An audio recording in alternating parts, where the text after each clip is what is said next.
Communicating science is an issue within all facets of life, such as in your workplace, at university, or other education realms. Despite sciences having a high level of accuracy, the biggest downfall is the communication of this information. After all, if no one understands the sciences, then the science doesn't really exist. The cup and string phone. This perfectly illustrates the issues within the communicating science area. The two cups represent the deliverer and the receiver, while the string symbolizes the communication stream. The communication stream is tampered with when factors such as differences in level of knowledge, communication landscape, or external influences come into play. In this case, the message being conveyed may be misinterpreted or even rejected. You might have had issues in a lecture or at work when you're being taught something new and you just don't understand. Or there's too much jargon and everything sounds like gibberish. Or maybe you've spent too long reading journal papers and searching through endless amounts of them. Perhaps even with not knowing what resources are reliable, or the fact that many influences are clouding your judgment and your views, and that you don't know what to believe. Like, is the world flat or is the world round? One of the basic issues is the gap of knowledge between the deliverer and the receiver. Let's look at our cup and string example to illustrate this further. Here, the different sized cups represent the varying levels of knowledge between the deliverer and the receiver. Researchers propose 3 ways to understand how different levels of knowledge within science affect people's actions and behaviors to scientific developments.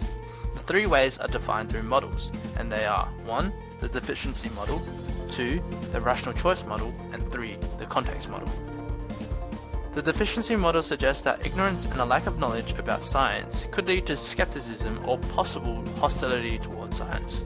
This is a problem as scientists typically depend on public goodwill for funding and support.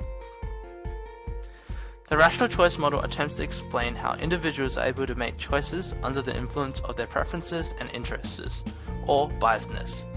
The aim of an individual under this model is to maximize gain and minimize losses.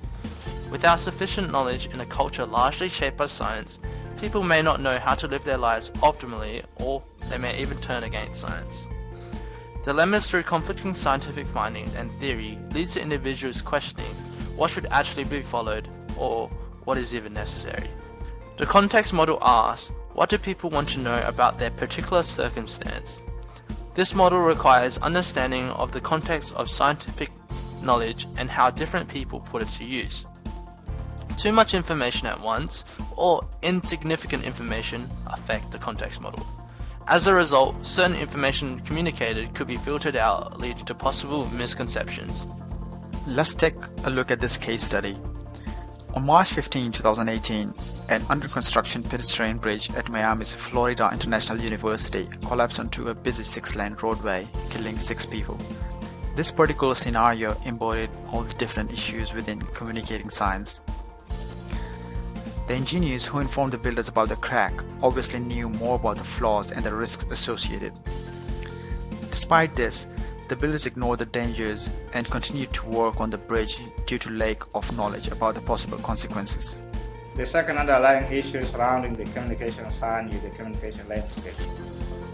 The landscape is the line in which the communication travels. It is the string between the cups. Types of the landscapes range from the social media, word of mouth, drawings, journalism, conferences, and many more. All of these communication types fall under the specific communication landscape categories. First, visualization. Second, narrations. Third, socializations. And fourth, personalizations. Visualization.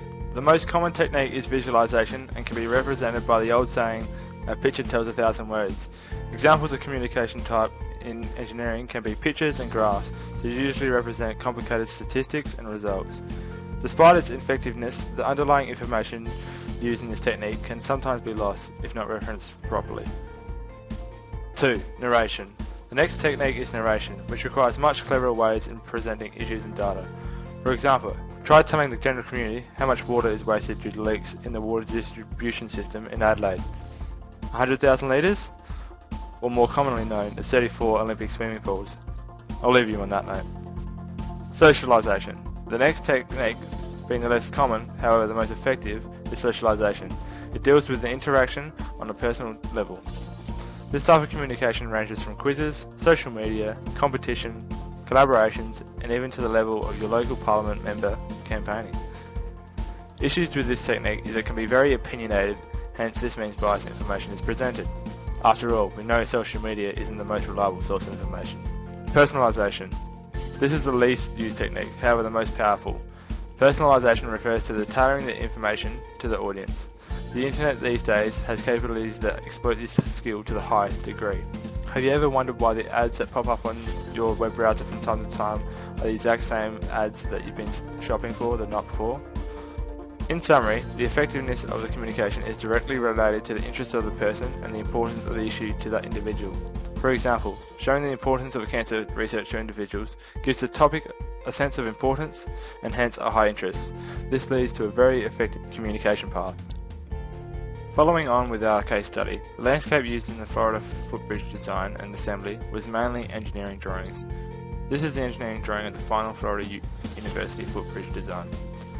Remember, too much information can lead to too little interpretation, and despite the level of detail we see here, there were still miscommunications which led to a sequence of catastrophic events. Now this is what was planned for the Florida Bridge. Note that there are 4 supports for the spanning bridge. Note, it also states that the pre-stressing cables must be tightened prior to the transporting of the bridge. Now, this is what was interpreted by the builder. It is shown that there are 2 supports missing under the footbridge, 2 less than what was originally planned, and also the post-tensioning cables were tensioned after the transportation, also against initial design constraints. The last issue encountered in relation to communicating science is the deliverer and receiver's external influences. In this regard, there are 3 major categories that drive an individual's interpretation of science. They are: number 1, influence of national cultures; number 2, influence of values; and number 3, political and social influences. The first factor that needs to be considered is the effect of the individual's national culture. Different national cultures have varying effects on how people interact and interpret science. An example of this is the issue of climate change, which can be a controversial issue in the US, but not in Europe. The promotion of science cannot be achieved unless value-driven factors are taken account of. The influence of values-driven factors can be seen especially when new forms of technology are introduced, as the values of the population can radically influence whether the new tech or product is accepted or not.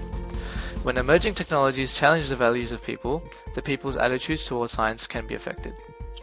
Another important aspect influencing people's intake of science is the political and social influences in the community. A notable example of this was when the human papillomavirus vaccine was politicized by linking it with political actors. This ultimately changed the confidence people had in doctors and scientists administering the vaccination. With regards to our case study, external influences played a massive role in the Florida Bridge disaster, as the National Transport Safety Board ignored the concerns of the engineers regarding the cracking in the bridge due to their belief that it was not a significant issue and that the interruption of traffic flow was a more important concern. Now, let's recap what we've learned so far. There are 3 main issues surrounding communication sciences. These are the level of knowledge, due to the difference in knowledge level between presenter and receiver; communication landscape, due to the vast range of possible communication streams these days; and finally, the influences, which affect the way people perceive the facts behind science. In summary, communicating science can be improved through 5 easy steps. Firstly, identify the communication domain. This is done by researching your audience type and tailoring your communication to suit. Secondly, you must choose your communication landscape. Select what method of presenting will be the most effective for your audience. This could even be a combination of multiple methods. Thirdly, you must consider any constraints in the communication landscape.